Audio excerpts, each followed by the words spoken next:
Hello, my name is Dr. Sheila Friedman. I'm a pediatric intensive care physician and the leader of the point of care ultrasound service in the Tel Aviv Sourasky Medical Center. I'm here today to talk to you about ultrasound guidance in central venous catheter insertion.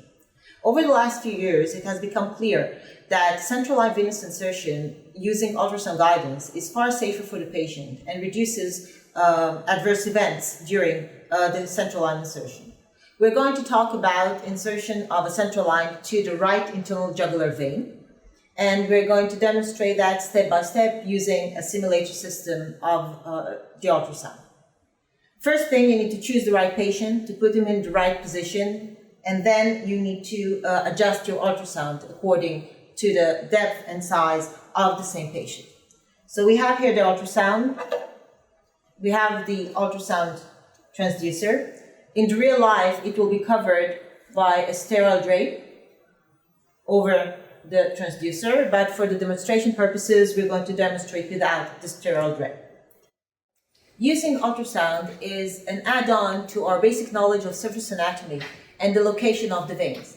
So we need to look at the patient, we need to locate the clavicle and the sternocleidoid muscles with its two heads, the sternal head and the clavicular head, that together join and form a triangular shape.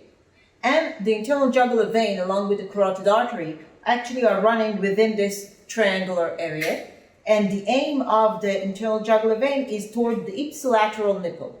So we're taking the ultrasound transducer and we're putting it on the place that we used to do a blind central line insertion using the anatomy. And then we'll look at the screen. This is an out-of-plane imaging of this area, and we see the right IJ and the right carotid artery. The artery is pulsating. The IJ is collapsible when we press it. However, we need to adjust the depth and the gain of the image. So this image, I'm not happy with the depth because I can actually, if I just travel along, I lose the carotid artery and I don't see the internal jugular to the hole. So we need to adjust the depth.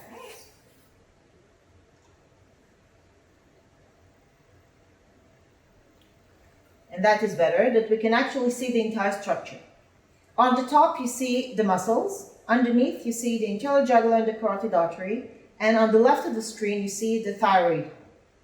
This is the out-of-plane image. If you want to work in in-plane image, you need to do a 90 degrees rotation on the vein.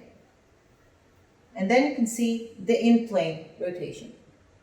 It's very important to remember the acceptable orientations, that when we work in longitudinal, then the cursor is towards the head of the patient and on the left side of the screen. And when we work in a transverse section, the transducer's marker is oriented on the left of the patient along with the left side of the screen in order for us to have a better eye-hand coordination with the screen. After locating the vessel, we need to decide if we are working out of plane or in plane. We'll start with the out of plane. The main advantage of the out of plane approach is that you best see the carotid artery and you know exactly where the needle is going, that you're not approaching the carotid artery. You need to assess the depth of the internal jugular vein from the surface, and you do it using the scales on the right side. So here, the IJ is actually about 1.5 centimeters under the skin. You take your needle, you place the internal jugular in the middle of the screen. The middle of the screen is actually parallel to the middle of your transducer, and up there you can see the tip of my needle. I'm just under the transducer and above the skin. So I can orient myself. So it's about 1 centimeter under the skin. So I can go using basic trigonometry. This is 1 centimeter away and 45 degrees. And then inserting the skin and actually fanning the transducer to see the edge of my needle. And there's the edge of my needle. The edge is the part where I can see the needle, and when I fan just a bit, I can't see the needle. So that's the way I know I'm on the edge of the needle, the bevel. And I'm actually tracing this bevel inserting it gently. Now I'm on top of the vein, I'm not in the vein yet. And then just going in, making sure I'm not crossing the vein, and there I am.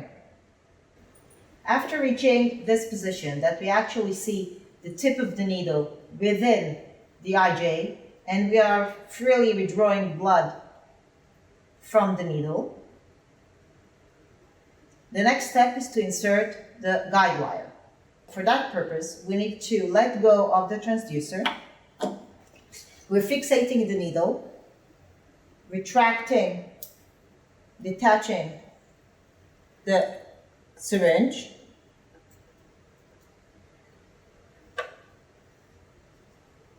attaching the guide wire, and advancing the guide wire.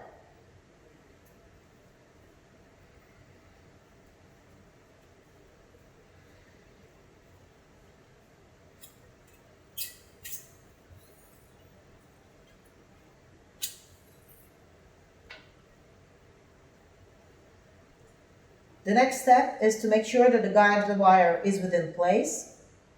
So we're going back with our ultrasound, and now we can see the guide wire coming from within, and we're actually following the guide wire through the IJ all the way down to the brachiocephalic vein.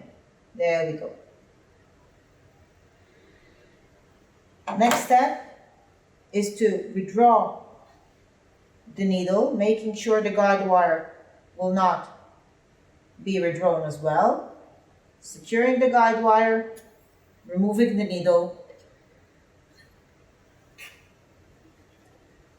proceeding with dilatation,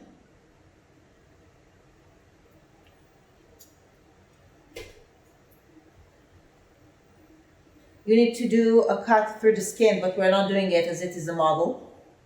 You're dilating, then you're applying some pressure with a gauze as it's going to bleed, retracting the dilator,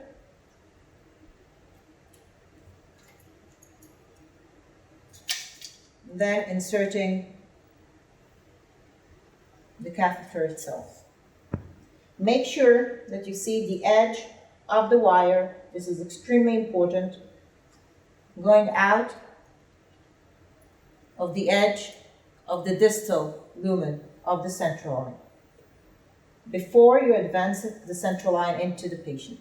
So we see the edge of the guide wire here. So now we can actually advance.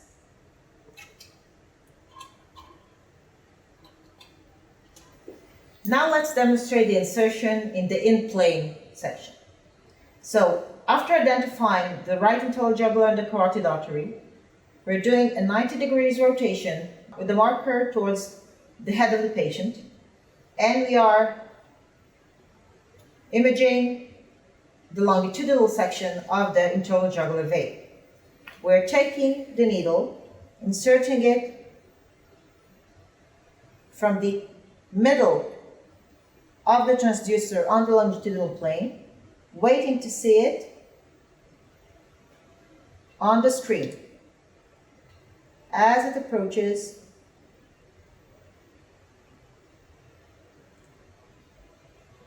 the vein. Now on the top of the vein and moving in. And I got blood in the syringe.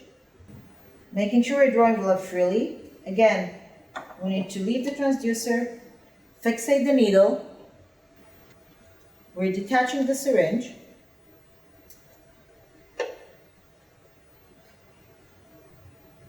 And again, inserting the guide wire.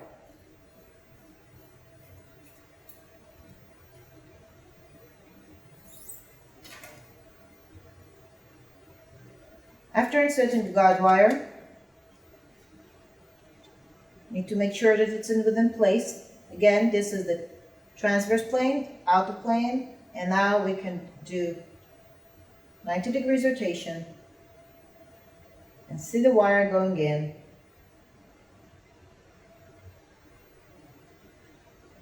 in the longitudinal plane. Pearls and pitfalls in central line insertion with ultrasound guidance. When you get the wire in, it's very important to see that you trace it all the way down within the IJ through the brachiocephalic vein. Make sure that it does not recoil on itself, because sometimes it happens, and sometimes the wire itself can actually go and turn towards the subclavian vein, and this is an improper position of the central line. So you need to make sure that you see the wire going all the way down to the brachiocephalic vein. Another big advantage of the ultrasound is you can actually see here on the lower right of the screen the pleura and the lung sliding. So as you work with the needle, you need to make sure that indeed you're going only towards the right IJ and you're not going anywhere near the pleura, avoiding a pneumothorax, which is a complication that we can sometimes see with central line insertion. You can also use the ultrasound after finishing the procedure to make sure that there was no complication, there's no pneumothorax, to actually see the lung sliding, as lung sliding actually rules out pneumothorax. In summary, what we've demonstrated in this short video is the main advantages of using ultrasound in the insertion of central venous catheter. It is very important to train and develop our ability for hand-eye coordination in using the ultrasound. When you get to the level that you feel comfortable with it, it will revolutionize the way you put in central lines and actually reduce the complications of your patients that undergo this procedure.